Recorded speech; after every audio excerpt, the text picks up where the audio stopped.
नमस्कार, मैं हूं रविंद्र जैन और आप देखना शुरू कर चुके हैं सबकी खबर।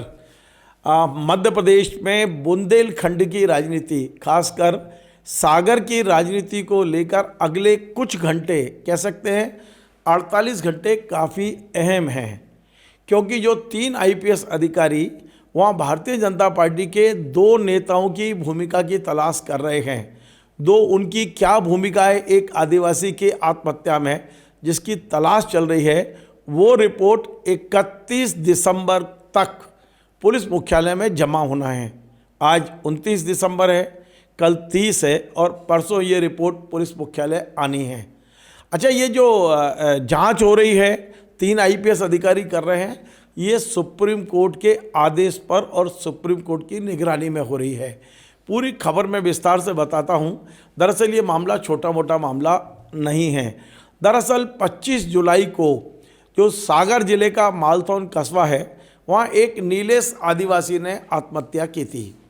इस आत्महत्या के बाद 27 जुलाई को जो नीलेश आदिवासी है, उसकी पत्नी ने आरोप लगाया था कि ये जो मध्य प्रदेश के पूर्व गृह मंत्री हैं भूपेंद्र सिंह और उनके कुछ साथी, इनकी प्रताड़ना से तंग आकर नीलेश ने आत्महत्या की।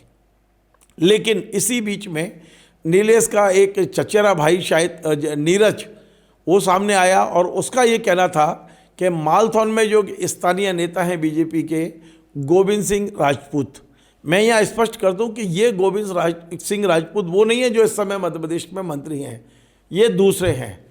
इनकी प्रताड़ना से तंग आकर नीलेश ने आत्महत्या की। तो ये दोनों चीज़ें आ गई।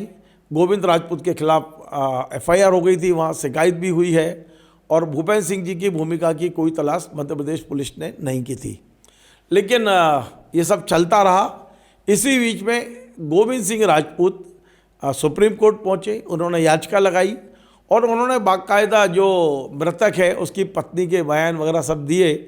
तो 11 दिसंबर को सुप्रीम कोर्ट ने बड़ा अहम फैसला दिया है, मैं आपको स्क्रीन पर दिखाता हूँ। सुप्रीम कोर्ट ने कहा है कि एक एसआईटी गठित की जाए। 3 आईपीएस अधिकारी, जिसमें एक डीआईजी स्तर का, एक एसएसपी स्तर का और एक एडिशनल एसपी स्तर के, और कम से कम एक महिला होना चाहिए। और ये एसआईटी में जो सदस्य हों वो मध्य प्रदेश के बाहर के हों, एमपी कैडर के हों, पर एमपी के बाहर के हों, मध्य प्रदेश के मूल निवासी ना हों। और ये एसआईटी किसी भी कीमत पर 1 महीने में सुप्रीम कोर्ट को बताएगी नीलेश आदिवासी की आत्महत्या में किसका हाथ था, किसने प्रताड़ित किया। अब ये मामला बड़ा पेचीदा हो गया है। ये जो 3 अधिकारियों की टीम बनाई थी, मध्य प्रदेश के डीजीपी कैलाश मकवाना साहब ने 11 दिसंबर को फैसला आया था सुप्रीम कोर्ट का और निर्देश मिला था और 12 तारीख को टीम गठित कर दी थी।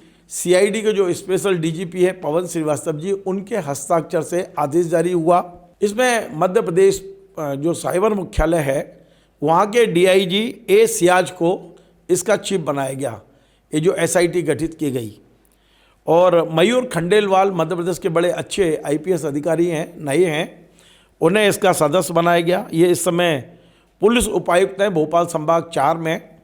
इसके अलावा सुश्री अनु बेलीवाल, ये भी आईपीएस अधिकारी हैं, दिल्ली की रहने वाली हैं और अभी इस समय ग्वालियर में एडिशनल एसपी हैं। तो इन तीनों को कहा गया कि तत्काल जाके आप सागर में अपना मुख्यालय बनाएं, आप अपनी टीम बनाएं और 31 दिसंबर तक हर हाल में आपको अपनी रिपोर्ट पुलिस मुख्यालय को सौंपनी है। अब ये जो एसआईटी है वो सागर में बैठ के लगातार जांच कर रही है, रात दिन लगा, और हमारी जानकारी के अनुसार ज़्यादातर बयान हो चुके हैं। अब ये 31 तारीख को अपनी रिपोर्ट बंद लिफाफे में पुलिस मुख्यालय को सौंप देंगे, यानी कि परसों ये रिपोर्ट आ जाएगी। उस रिपोर्ट का पूरा अध्ययन करके मध्य प्रदेश पुलिस मुख्यालय इसे शीघ्र सुप्रीम कोर्ट को सौंपेगी। सुप्रीम कोर्ट इस रिपोर्ट को 11 तारीख के बाद, कभी भी जो भी तारीख मिलेगी, 11 जनवरी, उसके बाद इस पर सुनवाई होनी है। मतलब बहुत महत्वपूर्ण है। सबकी नज़र बनी हुई है कि क्या पूर्व गृह मंत्री भूपेंद्र सिंह के खिलाफ कोई रिपोर्ट आने वाली है या इस रिपोर्ट में भूपेंद्र सिंह जी को पूरी तरह क्लीन चिट दे दी जाएगी। ये तमाम सारी नज़रें बनी हुई हैं और ये भी कहा जा रहा है कि गोविंद सिंह राजपूत, मंत्री नहीं दूसरे वाले, और जो पंचायत शायद पंचायत सदस्य या पंचायत अध्यक्ष रहे हैं, और दूसरे भूपेंद्र सिंह, इन दोनों का राजनीतिक भविष्य इस रिपोर्ट पे आके टिक गया है।